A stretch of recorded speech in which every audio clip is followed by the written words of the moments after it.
Bienvenue à Hockey le Magazine. Aujourd'hui, l'attaquant suisse Sven Andrighetto nous parle de son parcours vers la LNH. Le portrait de Jacob Cadrin-Aubin, qui évolue pour l'Intrépide de Nicolas Gatineau dans le Juvénile Division 1 du RSEQ. Des renseignements sur les patins des gardiens de but dans la chronique Équipement. Un parcours de tir sur glace en compagnie de Daniel Jacob et de Denis Gauthier. Mais sans plus tarder, on en apprend davantage sur le club formateur de Hockey Québec en compagnie de Yves Archambault.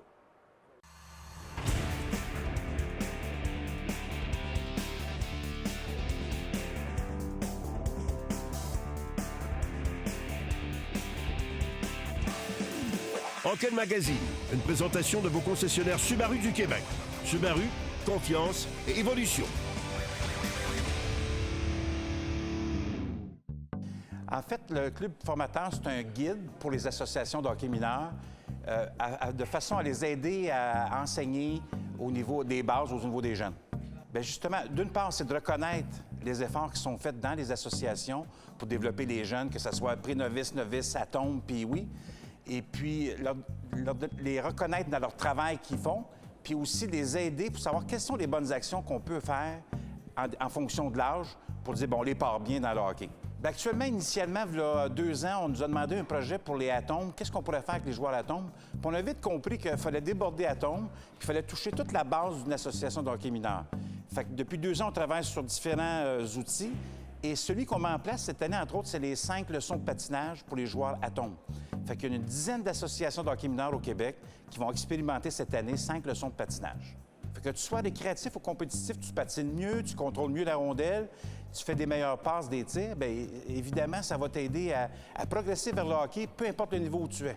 Bien, actuellement, dans les années 2000, dépassé depuis le 21e siècle, il y a beaucoup je dirais, d'initiatives à travers le monde dans différents sports sur ce qu'on appelle des programmes qui sont certifiés. Et dans le cas qui nous concerne, Club formateur, bien, on s'est inspiré de 2 programmes en particulier en Suisse et aussi en France, toujours dans les 2 fédérations de hockey, mais on trouvait qu'avec cette combinaison-là, on pouvait l'utiliser au Québec. Bien, ce qu'on va faire d'abord, c'est eux vont s'engager, vont dire, nous, on est prêts à respecter les critères du programme Club formateur. Puis à partir de ça, on va leur demander, bon, donne-nous tes leçons, à quel moment tu les fais. On va avoir une série d'actions le plus possible qui sont observables. On en a quelques-unes plus pointues, comme sur la vision. Est-ce qu'ils ont une vision de développement? Des fois, ça va être un peu plus difficile à aller chercher. Mais le but, c'est pas d'être complètement en suivi strict. On veut juste valoriser le fait qu'on s'occupe de nos jeunes. Il y a 3 grands volets, c'est l'enseignement des habiletés, le soutien aux entraîneurs et puis la vision du développement à long terme du joueur. Puis dans chacun de ces volets-là, il y a 5 actions. Fait que si on regarde le sommaire, on a 15 actions à mettre en place avec des actions concrètes, avec des dates ou des suivis, des réunions avec les parents.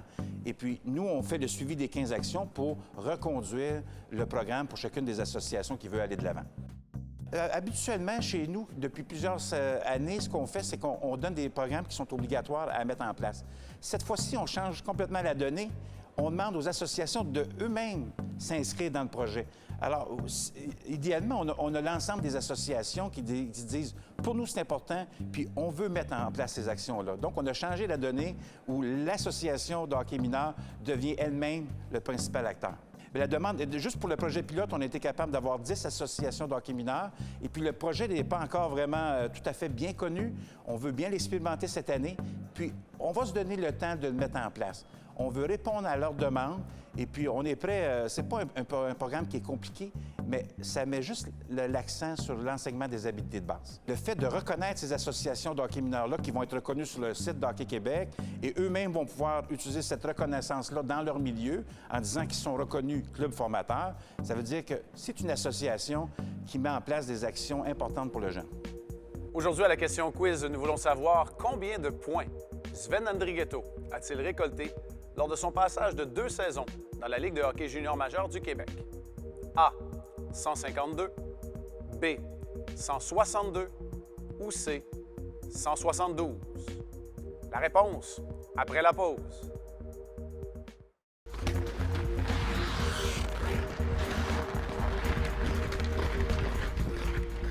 La réponse, C. Andrighetto a amassé 172 points dont 67 buts en 115 matchs avec les Huskies de Rouyn-Noranda de 2011 à 2013. Il fut ensuite un choix de 3e ronde au 86e rang du Canadien de Montréal. On a récemment rencontré Sven Andrighetto pour qu'il nous parle de son parcours vers la LNH. Back home in Zurich, Switzerland, it's where I learned my first steps, and I got into it with my dad. My dad played, and I was on the ice when I was 2 years old already.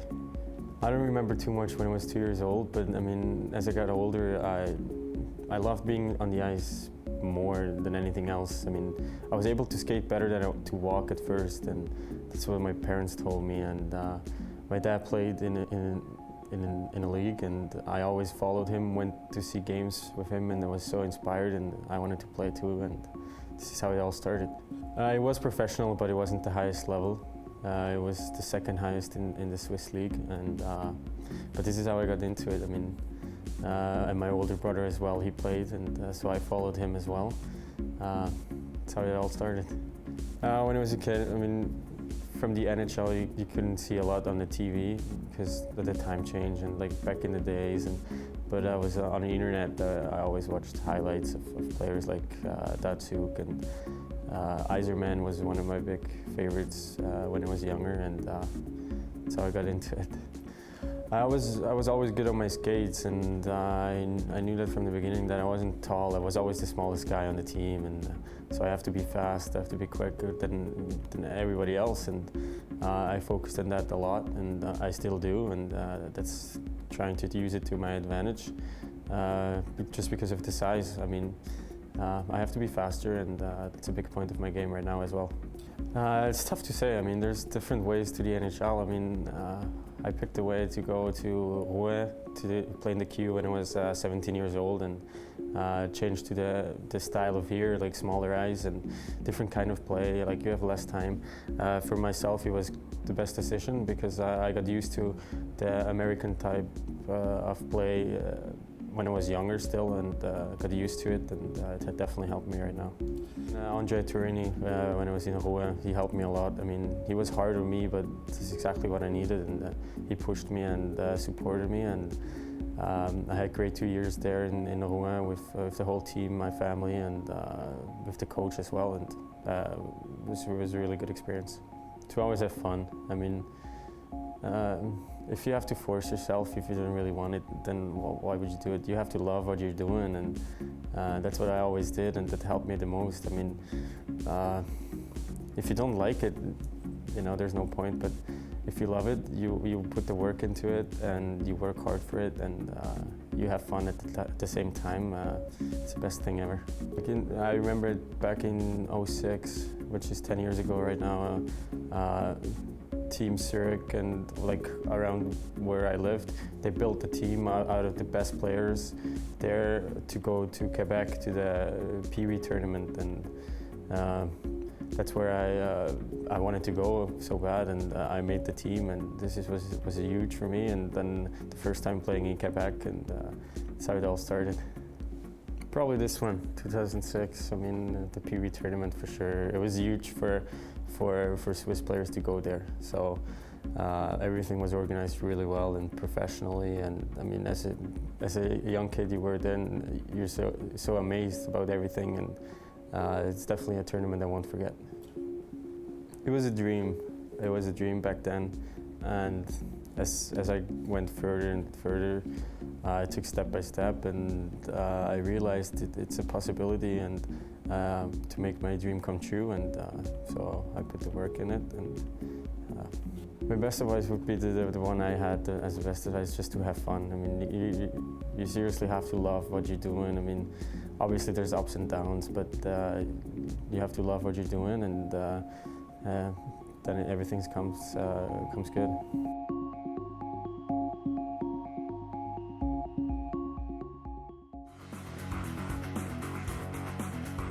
Cette chronique équipement vous est présentée par le Trio Hockey, Sport Rousseau, Hockey Expert et l'Entrepôt du Hockey. À la capsule équipement avec notre spécialiste Éric Dupont cette semaine, on parle des patins de gardien de but et une véritable petite révolution dans ce domaine du côté de Bauer. En effet, Marc, Bauer a complètement repensé le patin de gardien avec les Supreme 1S. Les Supreme 1S possèdent une semelle extérieure plus légère pour maximiser la rapidité. Le support de lame révolutionnaire Vertex Edge permet au gardien d'avoir un angle d'attaque plus ample pour atteindre les rondelles qu'on croyait impossible à arrêter autrefois. Il faut parler de ce patin parce que ça ressemble à un patin de joueur. Il n'y a plus de coquille protectrice. Évidemment, la jambière qui enveloppe entièrement le patin du gardien fait le travail au niveau de la protection. Mais ce qui est intéressant, c'est que depuis qu'on se déplace à genoux, en position papillon du côté des gardiens, on avait besoin d'être plus agressif au niveau de l'angle d'attaque. Et le fait que cette coquille ne soit plus présente, ça permet au gardien de but d'aller chercher vraiment une bonne traction pour ses déplacements latéraux de la position papillon. Et évidemment, bien, ça fait un patin qui est plus léger. CCM n'est pas en reste, cependant, et propose une option qui est très intéressante aussi. Exactement, Marc. Le patin CCM Tax 6092. Les CCM Tax 6092 proposent une structure thermoformable, donc qui peut être moulée au pied avec de la chaleur, et une doublure en microfibre pour garder les piésos secs et les patins légers. La languette de feutre injectée diminue la pression des lacets sur le dessus du pied. La coquille ProLite GS avec des insertions de nylon inclut des zones hautement renforcées au niveau de l'orteil et de la lame, protégeant ainsi le gardien et le patin. Même si la coquille est encore présente, on l'a vraiment allégée, elle est plus petite, elle protège encore bien et on remarque immédiatement la bottine asymétrique aussi qui, comme du côté de Bauer, tente de donner un angle un peu plus agressif au gardien de but. CCM a un autre modèle aussi très populaire à nous suggérer. En effet, Marc, il s'agit du CCM Ribcore 50K. Les amateurs de pompe vont adorer ce patin. Ce patin vise ceux qui aiment la pompe, une technologie développée par Reebok pour un ajustement personnalisé plus confortable. Le quartier Ribcore Elite mise sur des renforts nervurés améliorés de calibre professionnel qui utilisent la flexion pour générer un maximum de puissance. Sa doublure en clarino pour un maximum de confort et sa coquille ProLite GS avec des insertions de carbone qui diminuent les impacts. Une coupe beaucoup plus classique avec une technologie reconnue depuis plusieurs années, la fameuse pompe que Reebok avait mis au monde pour ses espadrilles. Évidemment, il y a des facteurs à respecter lorsqu'on vient faire l'achat d'un patin de gardien de but, comme c'est le cas pour les joueurs. Quels sont-ils? C'est très important de faire mesurer son pied pour s'assurer d'avoir la bonne grandeur et être confortable. Le confort, la grandeur, le style de gardien, et puis on choisit notre patin. C'est bon de répéter à ce moment-ci, de venir se faire mesurer le pied en magasin parce que c'est pas la même grandeur que nos souliers, que ce soit des souliers de course sportifs, des souliers propres, c'est pas la même chose. On veut pas qu'il y ait de perte d'énergie, puis on veut pas qu'il y ait de perte de confort non plus au niveau du patin. Merci beaucoup encore une fois, Éric. On termine cette saison de chronique d'équipement la semaine prochaine en parlant des jambières de gardien. Ici Anthony Beauvillier. Regardez Hockey le magazine à RDS. Le portrait de la semaine. Une présentation de Hockey le magazine. En kiosque et sur votre application mobile maintenant. En compagnie de Jacob Cadrin-Aubin, attaquant de l'Intrépide de Nicolas Gatineau dans le juvénile Division 1. Jacob, si tu me parlais un peu de tes débuts au hockey, vers quel âge tu as commencé? J'ai commencé vers 5 ans, surtout à cause que j'avais un ami, puis mon père il a toujours joué au hockey. Donc quand j'étais jeune, j'ai toujours joué dans la rue au hockey, puis j'ai vraiment été intéressé par ce sport, donc j'ai commencé. Qu'est-ce que tu aimes dans le hockey? J'aime l'équipe, les équipes, toutes les équipes, s'adapter aux équipes, c'est vraiment le fun. Le sport, l'adrénaline que ça nous donne quand on joue au hockey, j'aime vraiment ça. Là, tu joues juvénile Division 1, mais parle-moi un peu de ton parcours avant ça. Tu as toujours joué double lettre, je crois. Oui, j'ai toujours joué double lettre, quand même haut niveau. C'est sûr que j'ai pas été toujours au top, mais j'ai toujours joué double lettre élite quand même. As-tu des idoles dans la Ligue nationale? Oui, j'aime surtout Brendan Gallagher des Canadiens à cause de son éthique de travail, puis c'est un peu un joueur comme moi. Jacob, c'est un joueur qui est très intelligent sur la glace. Il fait jamais les choses de la mauvaise façon. Il prend les bonnes décisions. C'est un joueur qui est responsable, qu'on peut faire confiance constamment. Autant offensivement que défensivement, c'est un joueur qui est très mature dans son match. Puis vraiment, c'est un joueur qui fait les petits détails à la perfection. Bien, pour moi, Jacob, il y a vraiment le type de joueur qui pourrait évoluer dans le circuit collégial puis dans le circuit universitaire. D'un, c'est un très bon étudiant. À l'école, c'est tous des commentaires positifs. Ses professeurs l'aiment, il est studieux, il est très poli, très courtois. Puis au niveau du hockey, c'est sûr et certain que selon moi, il a les capacités d'avoir une belle carrière collégiale puis même universitaire. Là, tu joues au hockey scolaire. Pourquoi avoir choisi d'aller dans le juvénile scolaire? Bien, c'est sûr que nous, dans notre région, quand tu te fais couper du droit, tu décides entre le midget 2A ou le juvénile. J'ai choisi le juvénile parce que ça va très bien pour les études. Je concentre beaucoup sur mes études. Donc, puis le niveau de jeu est très bon, donc j'ai choisi le juvénile. Puis comment ça se passe justement à l'école? Ça va très bien, oui. Ça va bien. J'aime ça. Je vais aller en physiothérapie, donc... OK. Pourquoi la physiothérapie? Bien, ça m'a toujours... j'ai toujours aimé ça. Comme on peut voir, on a toujours un physio à nos games, puis j'aime ça. J'aimerais ça faire comme lui. Parle-moi un peu de ton horaire à l'école. À quoi ça ressemble? Bien, nous, c'est sport-études. Donc, toute l'avant-midi, on est à l'école. On a 4 cours. Puis après le dîner, là, les gens partent pour leur sport. Nous, le juvénile, nos pratiques sont à 2h30. Donc, on a une petite période d'études avant, puis après ça, on va pour notre pratique ou pour notre entraînement hors glace. Est-ce que tu trouves que c'est plus facile pour toi, avec un horaire de ce type-là, de pouvoir vraiment intégrer le hockey à même ton horaire d'école? Oui, ça va vraiment mieux, avec les devoirs aussi. Donc, avant la pratique, je peux faire mes devoirs, puis s'il m'en reste, je peux faire le soir. Fait que ça va vraiment mieux intégrer les deux, études et hockey. Est-ce que tu vises à continuer à jouer au hockey au niveau collégial ou universitaire ensuite? Oui, ça m'intéresse. Oui, j'aimerais ça mélanger encore les deux jusqu'à temps que ça soit fini. Est-ce que tu as un plus beau souvenir jusqu'ici dans ta carrière? L'année passée, j'ai joué juvénile comme cette année, puis on a eu vraiment une belle année. On a gagné les séries, ça a vraiment été un beau souvenir. Fais-nous vivre un peu la finale. Là. Contre qui tu jouais? Qu'est-ce qui s'est passé? C'est une équipe que c'était comme un peu notre bête noire. On gagnait pas souvent. Le premier match de la série, on a perdu par beaucoup. Puis après ça, les deux autres matchs, on s'est repris en main, puis là, on a gagné. Puis on a gagné un match très serré en finale. Puis c'était vraiment excitant. Jacob, merci beaucoup pour ton temps et puis bonne saison. Merci. Ici David Savard, vous regardez Hockey le magazine à RDS.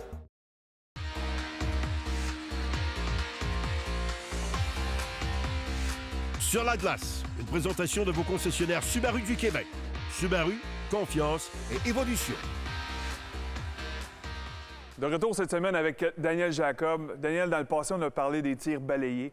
Cette semaine, on veut voir une différente variante. On veut parler des tirs sur réception. Pourquoi est-ce que c'est si important d'apprendre à exécuter un tir sur réception? Bien, c'est tellement vrai, Denis. Moins de temps, moins d'espace, mais de surcroît, avec les gardiens qui bougent tellement bien de côté à côté, c'est important de bien maîtriser le lancer sur réception et puis d'être capable de les surprendre quand la rondelle va passer d'un côté à l'autre durant un match. Mais au-delà de la technique, c'est vraiment une mentalité. Enfin, on regarde ça tout de suite. Exercice de lancer sur réception avec deux différents angles. Un angle où est-ce qu'on va descendre vers le filet avec les patins tournés vers le gardien. Ensuite de ça, un échange de rondelles. On va venir faire une ouverture ici pour un lancer un peu plus comme un défenseur ou un joueur qui serait là, un F3 en haute zone. OK? On se déplace vers le filet. On finit vers le filet. Excellent. Échange de rondelles en coin. On vient faire le tour du cône. On ouvre vers l'entraîneur. La passe. Lancer au filet. On se replace en ligne. Le deuxième continue.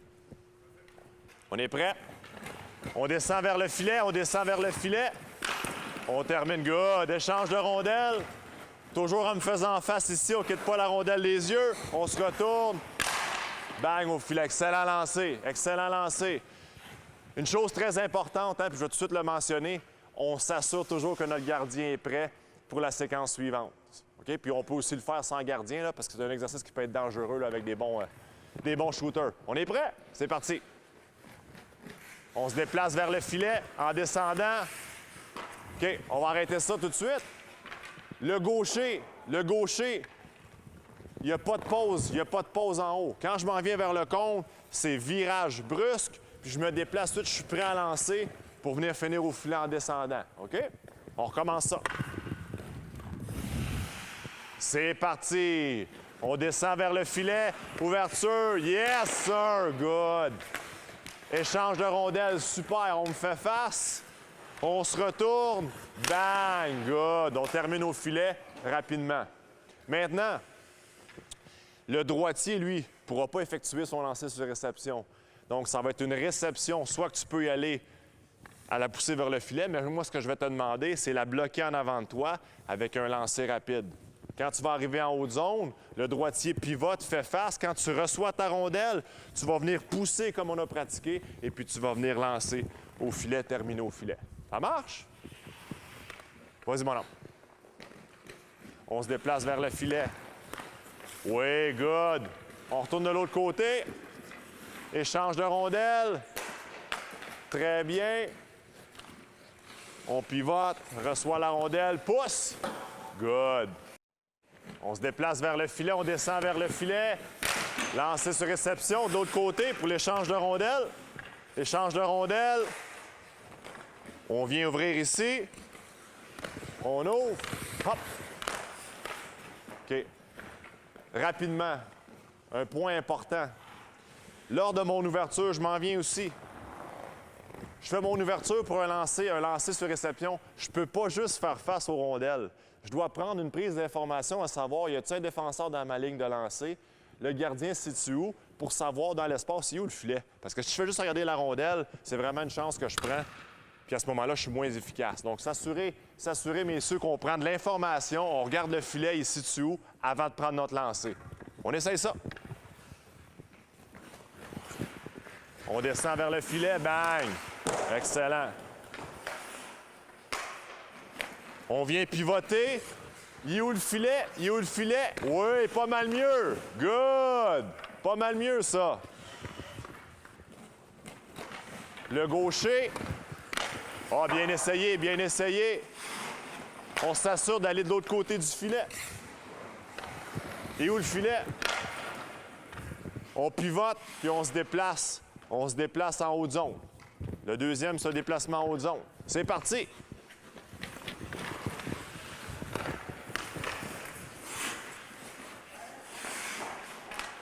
Passe. Ouverture, prise d'info. On termine au filet. Excellent. C'est un excellent exercice. Il y a plusieurs points, des fois, il faut retenir, mais sur mon élan arrière, là, si je gratte le plafond, est-ce que ça va être nécessairement plus fort? Malheureusement, non. Donc, c'est un très bon point, Denis. Important de garder le bâton là, plus bas que les hanches. C'est pas ça qui va amener ton lancer à un autre niveau. C'est vraiment la rapidité, puis le fait que tu vas frapper de la glace avant de frapper la rondelle, comme si tu cassais ton bâton. Très bon. Merci encore. Et nous autres, on se revoit la semaine prochaine. C'est déjà tout pour aujourd'hui. Mais vous ne voudrez pas rater notre prochain rendez-vous. Le défenseur Mark Barberio nous raconte son parcours vers la LNH. Portrait d'Alexandre Réaume, la fille de Pascal et la nièce de Manon Réaume. Des renseignements sur les jambières et les mitaines de gardien de but dans la chronique Équipement présentée par le trio hockey. Et un exercice à 1 contre 1 en compagnie de Patrick Boileau et Denis Gauthier. Ne ratez pas ce rendez-vous. Hockey Magazine vous a été présenté par vos concessionnaires Subaru du Québec. Subaru, confiance et évolution.